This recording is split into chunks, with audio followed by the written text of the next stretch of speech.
नमस्कार. आज आपण आपल्या किचनमध्ये बनवणार आहोत 1 ते 2 वर्ष टिकणारी अगदी पौष्टिक असणारी गव्हाचा चिवडा रेसिपी. तुम्ही एकदा ही रेसिपी नक्की ट्राय करा. एकदा ट्राय केली ना तर दरवर्षी नक्कीच बनवणार. तर चला मग वेळ न वाया घालवता लगेच रेसिपीला सुरुवात करूया. तर आपल्याला गव्हाचा चिवडा रेसिपी बनवण्यासाठी लागणार आहेत गहू. गहू निवडताना लोकल गहू घ्यायचा आहे. लोकल गहू हा थोडासा लांबट आणि फुगीर असतो. तर इथे मी 1 किलो गहू घेतलेला आहे. आता एका मोठ्या पातेल्यामध्ये पाणी घ्यायचं आहे आणि या पाण्यामध्ये हा गहू 2 ते 3 वेळा स्वच्छ पाण्याने धुवून घ्यायचा आहे, जेणेकरून त्यावरील काही कीटकनाशक लावले असतील किंवा काही थोडीफार धूळ असेल ती पूर्णपणे निघून जाईल. 3 ते 4 वेळा स्वच्छ पाण्याने धुवून घ्यायचं आहे आणि धुतल्यानंतर हे पाणी पूर्ण फेकून द्यायचं आहे आणि परत त्याच गव्हामध्ये जेमतेम गहू बुडतील आणि वरती 2 ते 3 इंच पाणी राहील एवढे पाणी घालायचे आहे. आणि त्यानंतर पाणी टाकल्यानंतर परत एकदा चाळून द्यायचं आहे आणि वरून झाकण ठेवून दुसऱ्या दिवशी परत आपण चेक करणार आहोत. गहू निवडताना दुकानदाराला सांगायचं आहे की मला लोकल गहू पाहिजे. ते अगदी इझिली अवेलेबल करून देतात. तर इथे मी झाकण लावून दुसऱ्या दिवशी लगेच चेक करणार आहे. तर दुसऱ्या दिवशी तुम्ही बघू शकतात गव्हाच्या पाण्यावर खूप सारा फेस आलेला आहे. तर हा फेस पूर्णपणे फेकून द्यायचा आहे, पाणीसुद्धा फेकून द्यायचं आहे आणि गहू परत 2 ते 3 पाण्याने स्वच्छ धुवून घ्यायचे आहेत. गहू धुताना खूप जास्त न रगडता किंवा खूप जास्त मॅश न करता अगदी अलगद हाताने धुवायचे आहे, जेणेकरून गव्हाच्या दणाला अजिबात इजा व्हायला नको. त्यामुळे गहू अगदी धुताना काळजी घ्यायची आहे की स्वच्छ तर निघायला हवे, परंतु ते मॅश किंवा रगडलेसुद्धा नाही पाहिजे. गहू तुम्ही 3 ते 4 वेळा नक्की धुवा, कारण खूप जास्त गरम असल्यामुळे गव्हाला खूप सारा फेस येतो आणि त्यामुळे उग्र वाससुद्धा येतो आणि हा उग्र वास घालण्यासाठी आपला 3 ते 4 वेळा दररोज 3 दिवसापर्यंत हा गहू स्वच्छ पाण्याने धुवून घ्यायचा आहे. तर इथे मी 3 ते 4 वेळा पाण्याने स्वच्छ गहू धुतलेला आहे आणि पहिल्या दिवशी आपण जेव्हा गहू टाकला होता ना, त्यापेक्षा क्वांटिटी या गव्हाची फुगीर झालेली आहे, डब्बलची झालेली आहे. आणि हा गहू आपण आता स्वच्छ पाण्याने धुवून परत या गव्हामध्ये पाणी टाकून परत झाकण लावून तिसऱ्या दिवशी चेक करणार आहोत. तिसऱ्या दिवशीसुद्धा पातेल्यावर खूप सारा फेस येतो आणि फेस आला तर अजिबात घाबरू नका, कारण खूप जास्त उष्णता असल्यामुळे या गव्हाला फेस येतो आणि गहू छान प्रकारे मुरतात आणि भिजतातसुद्धा. तर तिसऱ्या दिवशी खूप जास्त फेस आलेला आहे. हा फेस परत फेकून द्यायचा आहे, पाणी फेकून द्यायचं आहे आणि परत गहू 3 ते 4 वेळा स्वच्छ पाण्याने धुवून घ्यायचे आहे. ही रेसिपी हिवाळ्यातसुद्धा बनवतात, परंतु मी उन्हाळ्यामध्ये करते आहे आणि उन्हाळ्यामध्ये खूप जास्त उष्णता असल्यामुळे, खूप जास्त वातावरण गरम असल्यामुळे या गव्हाला खूप जास्त फेस येतो आणि आता तिसरा दिवस आपला आलेला आहे. त्यामुळे मी गव्हामधील पूर्ण पाणी फेकून देणार आहे आणि गहू पूर्णपणे परत 3 ते 4 पाण्याने स्वच्छ धुवून घेणार आहे. आणि तुम्ही चेक करताना तिसऱ्या दिवशी असं चेक करून बघायचं आहे की गहू जेव्हा आपण मॅश करतो ना, त्यामधील चीक बाहेर आला की समजून घ्यायचं की आपली गव्हाची प्रोसेस अगदी परफेक्ट झाली आहे. हीच रेसिपी आपण हिवाळ्यात बनवली तर सरासरी 4 दिवस तर लागतातच, परंतु उन्हाळ्यामध्ये बनवली तर 3 दिवसांमध्ये गहू छान प्रकारे भिजतात. आता तिसऱ्या दिवशी मी हा गहू चेक केलेला आहे, तर छान प्रकारे मॅश केल्यानंतर चीक बाहेर आलेला आहे आणि गव्हाची क्वांटिटीसुद्धा डबल झालेली आहे, म्हणजेच गहू फुगीर झालेला आहे. गव्हामधील चीक व्यवस्थित निघतोय.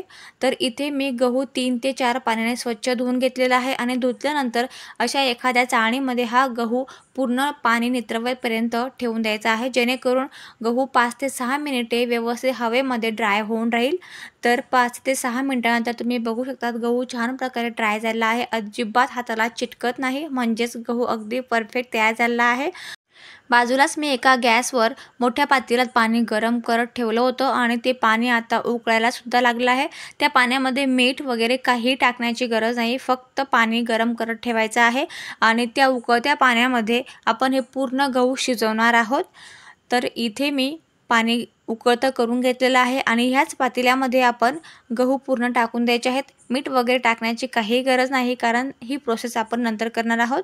तर गहू टाकल्यानंतर हे गहू आपण 1 तासापर्यंत शिजवून घेणार आहोत. जर तुमच्याकडे चुलीची सोय असेल ना, तर तुम्ही चुलीवरती सुद्धा हे गहू शिजवू शकतात. चुलीवरती कमी वेळ लागतो.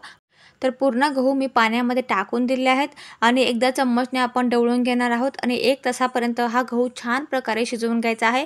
आणि शिजवत असताना अधूनमधून आपल्या चम्मचने परत हे गहू अशा प्रकारे ढवळून घ्यायचं आहे.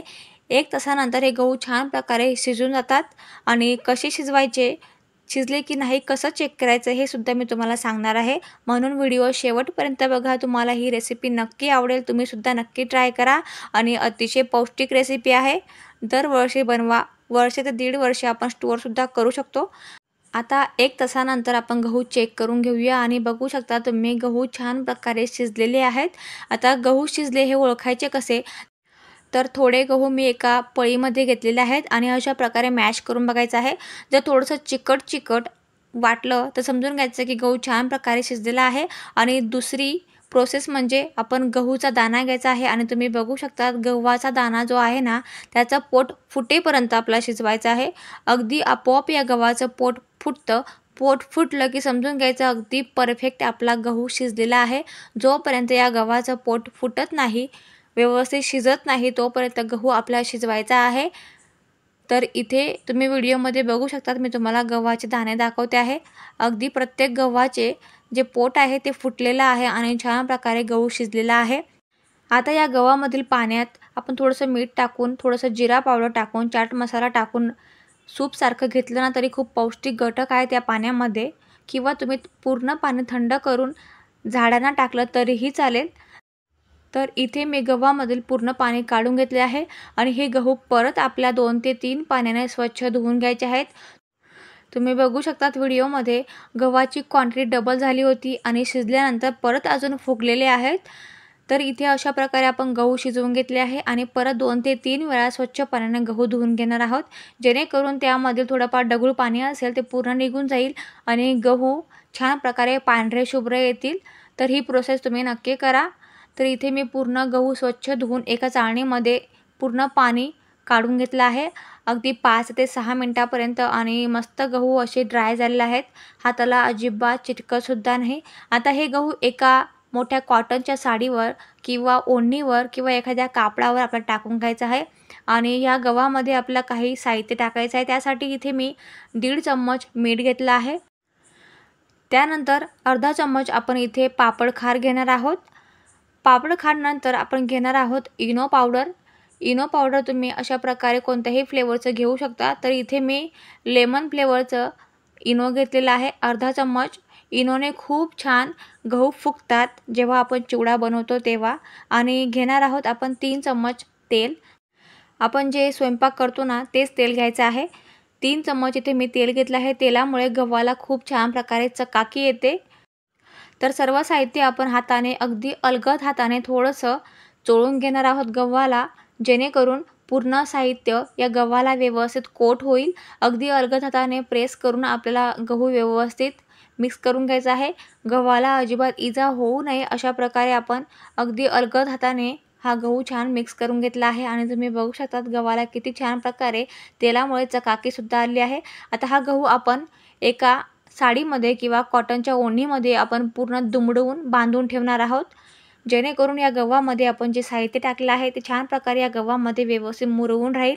जेमतेम 4 तासापर्यंत मी या गव्हाची गाठोडी बांधून एका टोपलीमध्ये ठेवून साईडला ठेवलेलं आहे आणि 4 तासानंतर आपण हे गहू फॅनच्या हवेखाली रात्रभर पसरवून देणार आहोत. आणि मग दुसऱ्या दिवशी आपण हे गहू अगदी कडकडीत उन्हामध्ये सुकवून घेणार आहोत, अगदी कडक होईपर्यंत. जेमतेम या गव्हांना सुकण्यासाठी 3 दिवस तर लागतातच. खूप कडक जास्त ऊन असेल तर 2 दिवस या गव्हांना लागतो आणि जर थोडंफार ऊन कमी असेल तर 3 दिवसापर्यंत आपण हे गहू अगदी कडकडीत उन्हामध्ये सुकवून घेणार आहोत. तर इथे मी गॅलरीमध्ये पूर्ण मोठी साडी आथरून घेतलेली आहे आणि पूर्ण गहू हाताच्या साहाय्याने अगदी अलगद हाताने पूर्ण गहू पसरवून दिले आहेत. पर्यंत छान कडक होईपर्यंत सुकवून घेणार आहे. आता गहू कडक झाले किंवा सुकले हे कळणार कसे, तर इथे चेक करून बघूया. तर 2 ते 3 दाणे आपण घ्यायचे आहेत आणि दाताखाली आपण चावून बघणार आहोत. जर कडकन असा आवाज आला की समजून घ्यायचे की आपले गहू अतिशय परफेक्ट कडक झालेले आहेत. तर ओलसर किंवा आंबट ओले असे गहू अजिबात स्टोअर करू नका, नाहीतर 1 ते 2 वर्ष रेसिपी अजिबात टिकणार नाही. आता हा गहू चिवडा बनवण्यासाठी अगदी परफेक्ट तयार झाला आहे. एखाद्या एअरटाईट कंटेनरमध्ये स्टोअर करून ठेवा. आणि आता पुढच्या व्हिडिओमध्ये आपण चिवडा बघणार आहोत, कारण हा व्हिडिओ खूप मोठा झाला असता. आता भेटूया पुढच्या व्हिडिओमध्ये पुढच्या नवीन रेसिपीसोबत. तोपर्यंत चॅनलला सबस्क्राईब करा. Thanks for watching.